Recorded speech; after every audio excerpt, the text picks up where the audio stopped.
Assalomu alaykum. Anglayotganinglar Qashqar Uyg'ur nashriyoti 1999-yil 4-oyda birinchi qatim nashr qilgan roman Sarson ruh. Avtori Ahad Turdi. Ikkinchi qism 7-bob. G'oyib bo'lgan ma'shuq. 1. Go'zallikning qudrati dunyoning hamma yerida o'xshash. Ayollar o'zidagi mana shu go'zallik bilan hamma yerda qudratlik bo'lishga tegishli. Lekin tangdoshsiz qudratga ega bu go'zallik ba'zida odamga baxtdan ko'ra baxtsizlikni, rohatdan ko'ra azobni, yo'riqlikdan ko'ra zulmatni ato qiladi. Abza haqiqatan chiroyli lavan qiz edi. Uning mastona qarashlaridan, tatliq qiliqlaridan Akbarni chin yuragidan yoqtirib qolganligi chiqib turadi. Lekin Abza o'zinimi, Akbarnimi baxtli qila olmaydiganligini zodila xiyoliga keltirmaydi. Chunki u o'z taqdirining xo'jasi emas edi. Balki ota-onasining qo'lidagi chiroyli buyum, e'tiborli mol edi. Abza kunlarning birida birdamlik yang sodisi bilan kimlargadir setilib, azaldan ko'rib boqmagan birsining xotini yoki to'qali bo'lib ketishni xiyoliga keltirmaydi. Hozir uning vujudida hissiyot aql idrokdan g'olib edi. Shunga boshqa ishlarni o'ylamaydi, o'ylashni xohlamaydi. Uning xiyolicha muhabbat sharobidan mastxush bo'lgan bunday kunlarda Abzidek nazokatlik, sohib jamol qizning baxtiga qara sanagan har qanday odam bag'ri tosh, qo'pol, devang maxluqqa aylanib ketadi. Akbar bu qitim kelganda qizga bir tiziq marvoyit mazanga sovg'a qildi. Abza uni xushallik va xijillik ichida qo'liga olib, yerismanlikka to'lgan ko'zlari bilan rahmat aytdi. Ular kunda digidek yana shu quduq beshida do'nglikning daldisida uchrashib turdi. Garchi vaqt qisqa bo'lsa-mu, lekin bak shirin ham ma'nilik edi. Akbar uni bir kun ko'rmasa, ko'z oldi qorong'ilashgandek, zulmat ichida qolgandek his qiladi. So'yguga, mehr muhabbatga to'lgan kunlar uzargan sari qizning ruhi va jismi go'yo ixlosmand kishilarning sajdigohidek Akbarning hamisha tavob qilishini istaydigan tavobgohga aylangan edi. Akbar bugun tushdan keyinla ko'k taxayni o'tga qo'yib o'tib, do'nglikda Habzining yo'liga qarab yotdi. Chunki 3 kundan beri uni uchirtolmay qattiq betaqat bo'lgan edi. Havo issiq edi. Butun yer quyosh taftida ho'pildab qizib ketgan edi. Yurtni o'rab turgan qaqas cho'llikdan ko'tarilgan sarab yiroqdan qaragan kishiga xuddi bepoyon dalada kuvajab to'lqinlab yiqayotgan o't daryosidek ko'rinadi. Akbarni yuragida kuyayotgan ishiq o'ti bilan beshi ustida yelinjab turgan quyosh tafti birlashib kavobdek qizdivatgan edi. Lekin u buningga parvo qilmaydi. Go'yo vujudi cheksiz kuch-quvvatga to'lgandek, ruhi yuksaklikka intilib, urg'ib turgandek, shundoq jushqun ham tetik edi.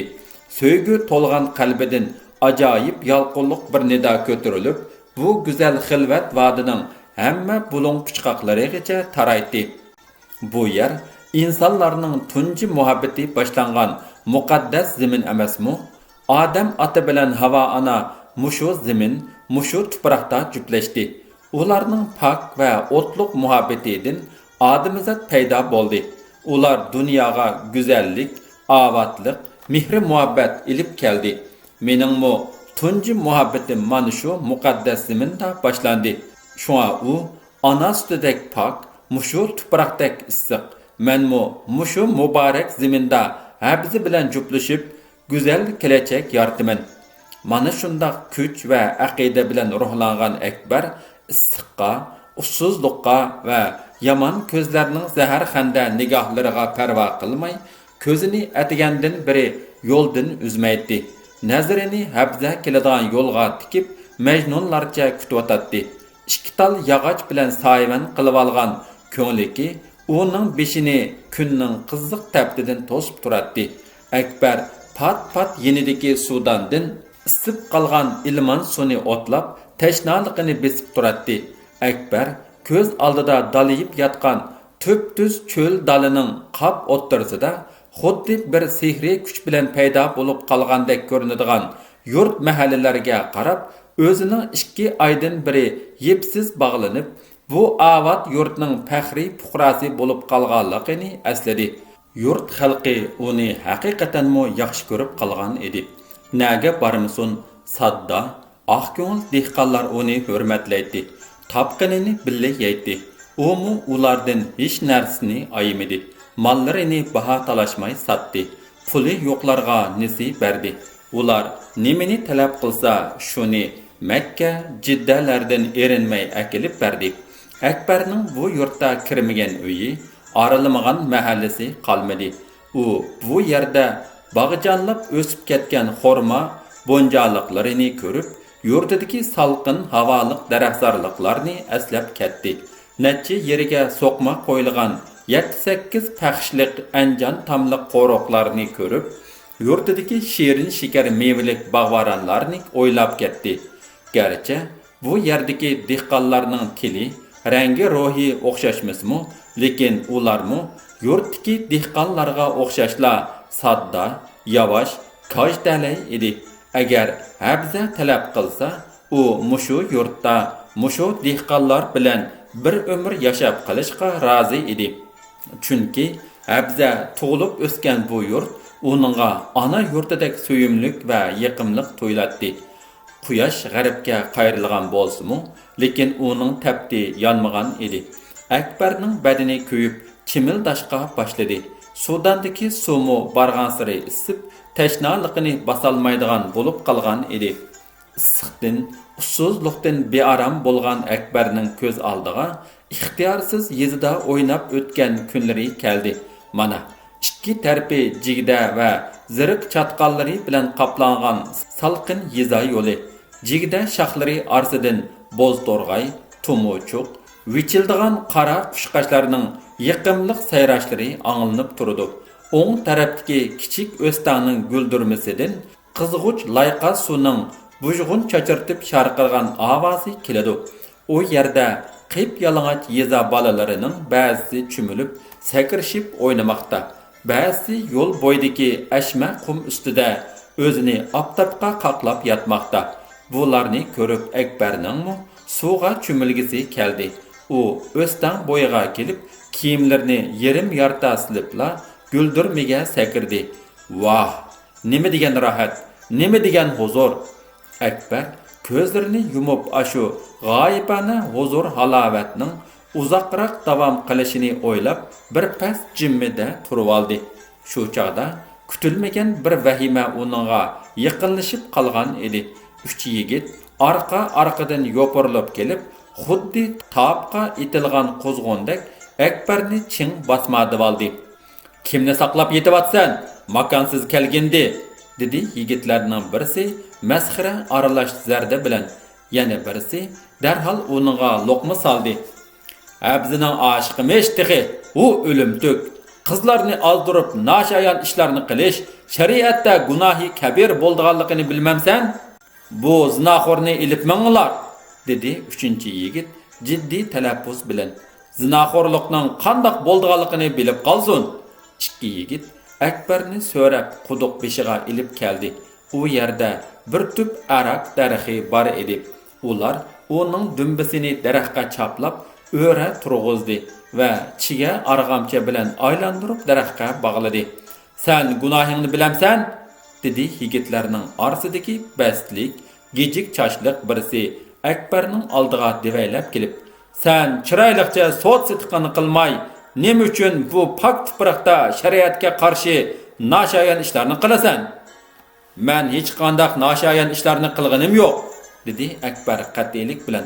Alloh guvoh, men pok. Rasida bo'lgan qiz bilan ko'rishish namahramlik emasmi? Dedi yiliqi gijik chach yigit.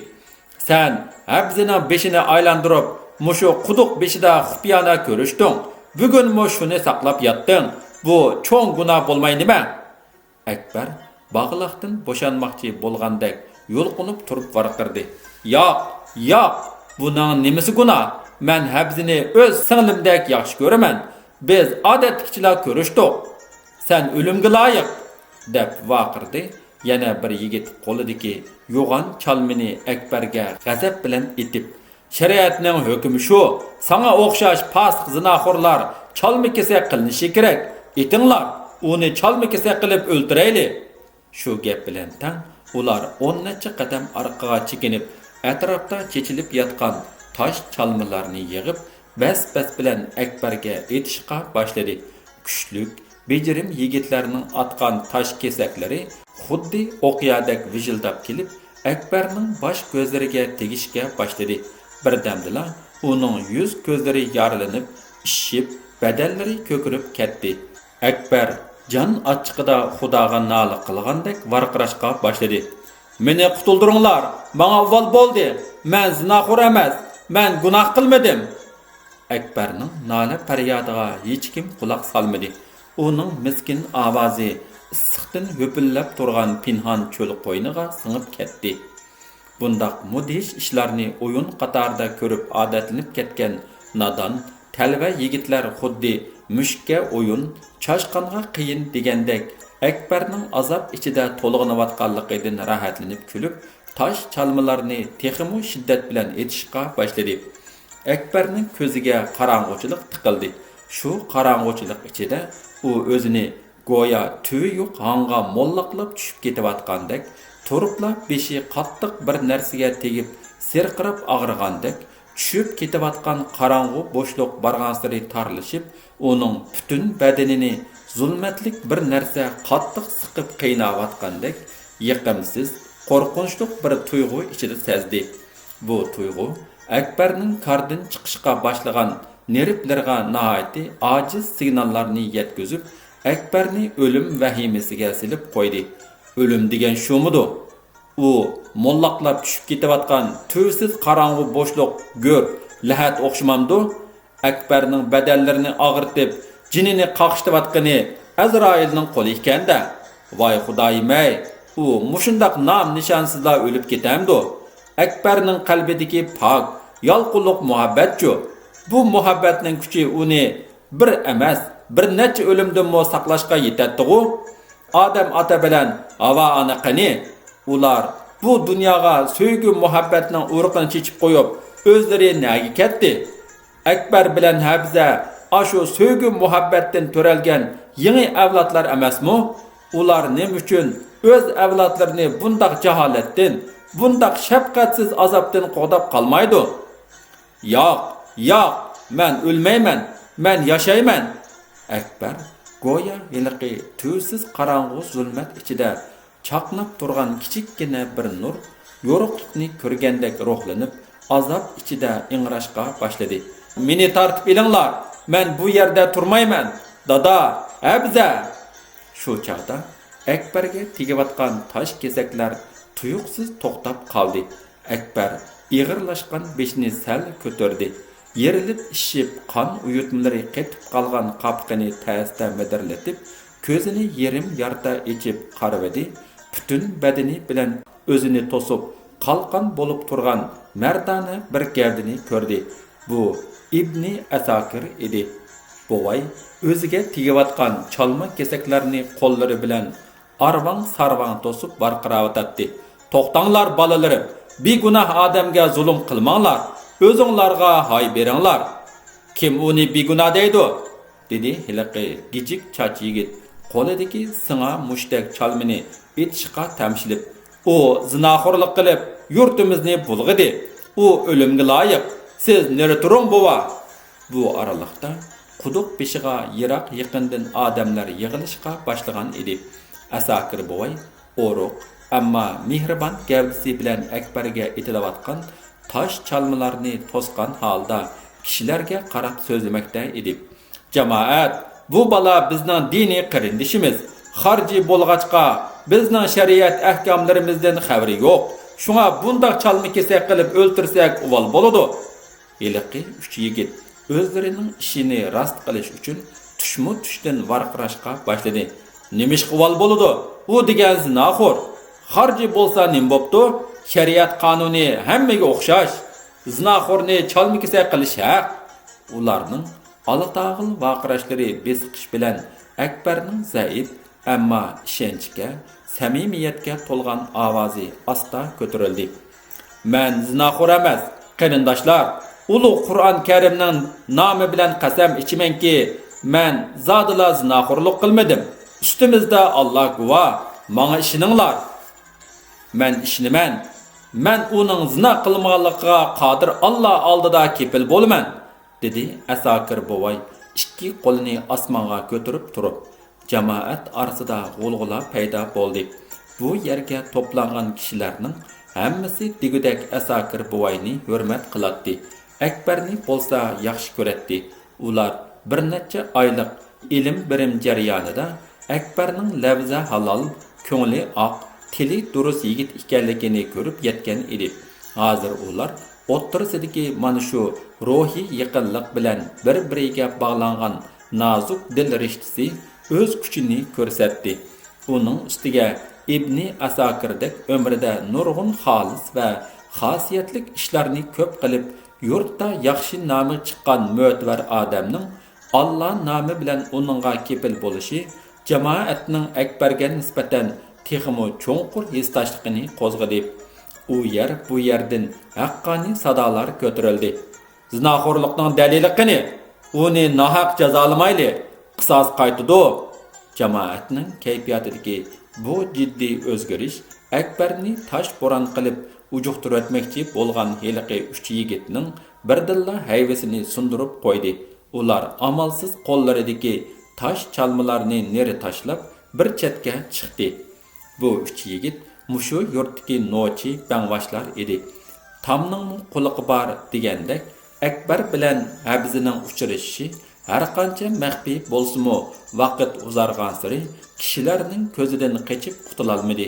Ularning pok so'ygiga to'lgan samimiy, durust uchrashishlari shariat ahkomlariga sodiq bu nodon kishilarning nazarida hamon nashayan ishlar qatorida sanalaverdi. Vaqtning o'tishi bilan bu xil mishmishlar kuchayib, oxirida qo'rqinchli so'z cho'chakka aylanib ketdi. Bundan xabar topgan Habzining ota-onasi qiziga qattiq qaydi va tuyuqsizla uni uyga band qilib qo'ydi. Yosh qiz bundaq shafqatsiz zarbiga bardoshlik berolmay, uyqudan, ishtihodin qilib og'rib yetib qoldi. Habzining aksi sirtki apqashti gaplarni anglab, ko'ngliga boshqacha planni pukdi. Uning qarashicha hamma gunoh Akbarda edi. Agar Akbar bu yerda paydo bo'lmagan bo'lsa, azaldan tinch, xotirjam yashab kelayotgan bu oila hargizmi bundaq bema'na so'z cho'chakning nishoni bo'lib qolmaydi. Shunga u shariat qonuni bo'yicha Akbarni jazolab, yurt xalqi oldida oilasining va singlisining nom-obro'yini qo'g'dab qolmoqchi bo'ldi. Lekin bu ishda u o'zi o'ttirg'a chiqmay, mahallasidagi heliqi uch nochini ishqa solgan edi. Ular Akbarni zinoxo'r deb davron silib, chalma kesak qilib o'ltirib etsa, bu ish shariat yo'lida hech qanday so'roqi bo'lmay, besiqib ketishi mumkin edi. Texi bu uch nochining ikkisi xilidan biri Habziga yo'shirincha qanot so'rab kelayotgan bazbazchilar edi. Shunga ular o'zlariga ma'naviy raqib bo'lib qolgan Akbarni darhol ko'zdan yo'qitib, rasa bir puxadan chiqmoqchi bo'lgan edi. Quduq beshidagi g'avg'a oxir besiqdi. Kishilar bir-birlab tarqadi. Heliqi uch yigitmi do'ngning orqasiga o'tib, ko'zdan g'oyib bo'ldi. Asakir bovay Akbarni daraxtdan avaylab yashdi. Bog'laqdan bo'shangan Akbar o'ra turolmadi. Putlari puklashib, butun badani jonsiz tandek lakaslab qolgan edi. Tayoq zarbidan ko'ra qag'jiroq ussizlik bilan ichiga o'tib ketgan otash issiqmi uni butunlay holdan ketkizgan edi. Bovay uni quduq beshida yotqizdi. Ondan chilak bilan quduqdan suv tortib, uning bosh ko'ziga orqa-orqadan bir necha qatim chilaklab suv chashdi. Akbarning zaxmlangan holsiz tini muzdek sovuq suvda andikib rahatlandi. Tayoq zarbidan zingildab og'riyotgan yaralarimi xuddi pok quduq suyida shifo topgandek asta-asta pasayib qoldi. Bovay amdi yana bir qatim suv tortib, avval Akbarning tashnaligini qondirdi. Ondan quduqning tuvan tarafidagi bir tup xorma sayısida çivin qo'rib yotgan ko'k taxayni sug'ardi. Akbar amdi sal-pal hushiga keldi. Arqadan cho'nqur tortib, ichidagi dardlarni sirtqa chiqargandek yenik nafas oldi. Ko'zini qiyo echib osmonga qaradi. Shundoq suzuk, zangar osmon dastlab uning ko'ziga simoviy pardadek xira, buzamtul ko'rindi. U yer bu yerlarda laylab yurgan oppoq bulutlarmi birdam odamning, birdam hayvonning g'alati qiyofatlaridek o'zgarishchan holatlarda ko'rinib ketdi. Faqat Asakir buvayning yirik, issiq qo'li peshonasiga tekkandina Akbar xiyoli sizimdan qaytib, buvayning o'ziga talmurib turgan tunish chiroyini aniq ko'rdi. "Sen yana qaramliq qilsan emasmi, o'g'lim?" dedi buvay Akbarning bosh ko'zidagi qon tog'larini tozalab turib. "Xudoga shukri, ilmo cho'ng falokatdan omon qolding. Men bu ishni bilgan, yurkim tuygan." Darvaqa Akbar bugun atigan o'tangdan chiqib ketgandilar. Asakir buvayning ko'ngliga bir vasvasa tushgan edi. U dastlab bu vasvasaning Akbarga munosabatli ekanligini his qilmadi. Faqat peshin namozini o'qib bo'lib, ilang-silang uyquliqda ko'rgan bir bishoratlik tushdan keyinla uning ko'ngliga Akbar to'g'risida ansizlik tushdi. Nima uchundir? Yuragi 2-3 qitim qattiq o'ydi. O'ziningmi o'tanda turg'isi kelmay qoldi. Oxir qandaqdir bir g'oyibona kuchning tartishi bilan Vadi Fatimaga qarab mandi. Buvay yurtqa yaqinlashganda yiroqdinla quduq beshidagi malomatlarni xira-xira ko'ribla atigandan beriki ansiz tuyg'usining o'zini oldimag'anligini bilib quduq beshiga qarab o'zini atgan edi. Akbar xili hushiga kelgan bo'lsa-mu, lekin eshakda o'ltirolmaydi. Putqoli texi o'ziga bo'ysunmaydi.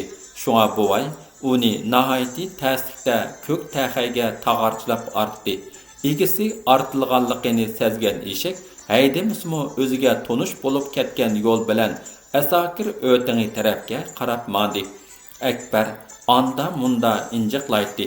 Qo'li bilan puti eshakning ikki tarafida xuddi ilangushdek sangilib fulanishib turadi. Ba'zida u beshini ko'tarmoqchi bo'lib kuchaydi, lekin ishib eg'irlashgan beshi yana gildingda tushib ketadi. U amdi kim bilandir so'qishmoqchidek injiq aralash o'dirashga boshladi. "U namartlar, noch bo'lsam birga bir chiqmamsan, chidamas xumsilar. Bizning muhabbatimizni ko'ralmading, chidashmading. Abza mening, men uni so'yman. Chidamasang yuraklaringga o'tkazsin ilohim." Akbar shu gaplardan keyin kuchab turib, beshini salpal ko'tardi. Ko'zini ichib yiroqda qolgan mahallarga, yiliqi quduq beshidagi do'nglikka kimnidir izlamoqchi bo'lgandek sangirab qaradi. Lekin uning ko'ziga hamma narsa xira, gerimsan, qizg'uch ko'rindi. Shu xira-shiralik ichida u baya o'zi bog'langan yiliqi arak darxini xili aniq ko'rdi. Burun uning ko'ziga bakmu issiq, yiqimliq ko'rinadigan bu daraxtning qadangshigan shox putoqlari hozir go'yo olvosning putqollaridek surlik ko'rinib ketdi. Shu chaq Akbarning xiyoliga tuyuqsiz bir naqsha kelib qoldi. Bu naqshni u bala chaqlarida mahallasidagi sho'x yigitlardan anglab ko'ngliga xotirlab olgan edi. Akbar xirgay ovozda g'ingshib shu naqshni aytishga boshladi. "Men yar uchun tayoq yedim 1600, yana yesam shuncha yerman yarim qara ko'z." Akbar naqshni aytib bo'lib miyiqida kulib qo'ydi. Tuyuqsiz xiyoliga kelgan bu naqsha go'yo shifoliq mehriga suyidek uning azar yegan ko'ngliga tasalli, zaxmi yegan jismiga malham bo'ldi. Asakir buvay uning o'z ona tilida nima deb g'ingshiganligini bilmadi. Ko'nglida bo'lsa azobdan ingravatidi deb o'ylab, o'zining mushundaq fojialik oqibatlar to'g'risida Akbarni burunroq ogohlantirib qo'ymaganligidan afsus chekib ketib boradi. Davomi bor.